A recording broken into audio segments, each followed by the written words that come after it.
league start in less than 12 hours. I'm really, really excited, and I just wanted to give you guys my early Atlas strategy right here. Now, I don't think I have anything particularly crazy or special right here. This is not anything min-max. This is not anything to go crazy about. This is just what I like doing, and it's a combination of a little bit of risk and a little bit of guaranteed reward. What do I mean by that? So I'm going to share with you guys two different of these trees right here. I have my very early progression tree, and then I have my later on tree. This is my rough idea of what I want to go into just a little bit later. You can see that's 124 out of 132. And I'm also playing around a little bit with one of these little gateway nodes right here. But this is my general initial idea. I'm not Grimro. I'm not anyone who's going to do any Giga Chad farming. But if you just want something that's like Elk and Go, super chill, I think you can't go wrong with the basic idea here. And what that is Expedition. As always, is the core. You can check out the Expedition guide. It's in the front page of the channel right there. If you want to know how Expedition works, I have a good guide for that. This is just dependable money. You just do your Expedition in your maps. You run your logbooks. You don't sell them. They are criminally underpriced to the point where you can buy them if you want to. It's really profitable. Just do them, primarily focused on Tujin. If you're good at ROG, you can do that. I have changed my mind. I do think ROG is good, particularly if you're more savvy at the game. But Tujin, you just go to them. You get gem cutters, you get chaos. If you get lucky, you get divines. But even without that, you can get a ton of just basic currency that shores up your fundamental, your coffers, and you'll just be feeling really, really good. You can't go wrong with it. Similar, something like Heist, where just doing it will give you so much baseline currency. I think those are like really good strategies for particularly like Elk and Go, beginner players or casual, someone who doesn't want to juice, right? And then I want to play around with the new mechanics. Now I don't think doing Breach and Abyss is like some sort of crazy efficient thing. I don't think it's a secret. I think there might be a good chance where it gets flooded and maybe a lot of people want to do this new mechanic and there's not that much money in it. So just as a warning there, I think it looks really interesting, and definitely if you get lucky, you get a really good Skin of Lords. You could sell that for definitely upwards of 10 to 20 divines early.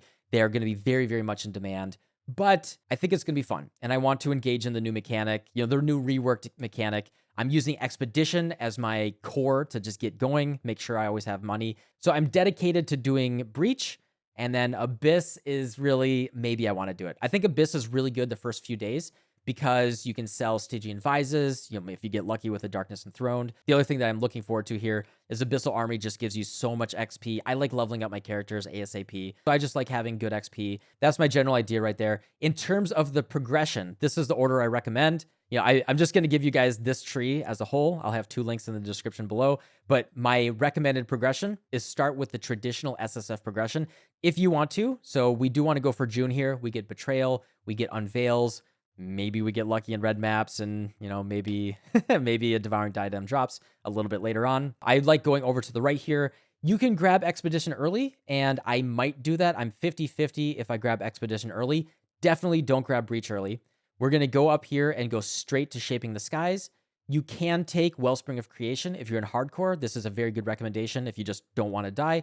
And then after that, we're going to rush up to the Kirak nodes and then up to Shaping the Valleys. This gives us way more map drops. It increases the tier of maps that drop. It helps us progress our Atlas. And then with the Kirak nodes, Kirak missions are really good for that Atlas progression as well. Basically, as soon as you proc a Kirak mission, his inventory refreshes. We can buy more maps, do another Kirak mission, etc. So the quicker that we are generating Kirak missions right here with Commissioned Officer, the better for being able to progress our Atlas, going up here to Shaping the Valleys. I didn't really choose it for any specific reason. You can just go Shaping the Seas instead. So that's the main progression for just, getting to red maps ASAP.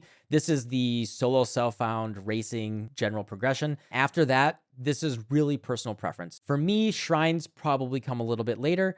I think I will go down to Probing the Weakness, and then I will grab Stream of Consciousness, grab Ancient Writings and Distinguished Demolitionist. I might skip Abyss a little bit here and go straight to Buried Knowledge, fill out Eldritch Gaze, and then get up here to the Tunage and Danik nodes to make sure that my Expedition is as strong as possible. After that, fill out the Abyss or Breach however you like. I did take only the Chayula nodes right here. This is where Skin of the Loyal drops.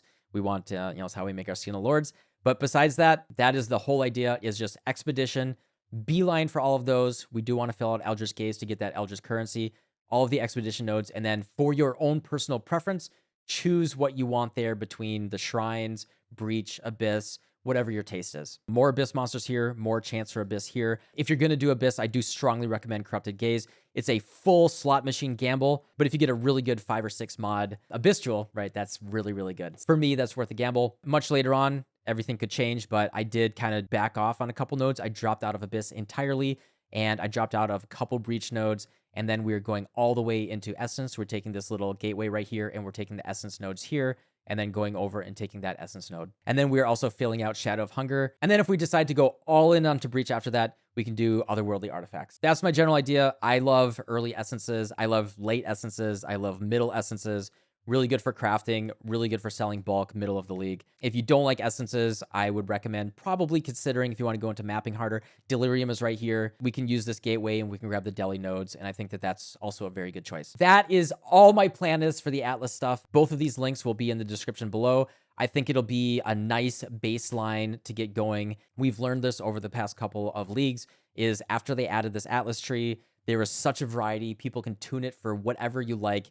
Everything will make currency. Don't stress out about it. Just play the game, pick up what drops, and have a good time. So I just wanted to have a quick little strategy video for my thoughts here. After the first week, I don't have any plans. We're just going to YOLO it, have a good time, and I hope to see you on stream tomorrow. Have a good one. Goodbye.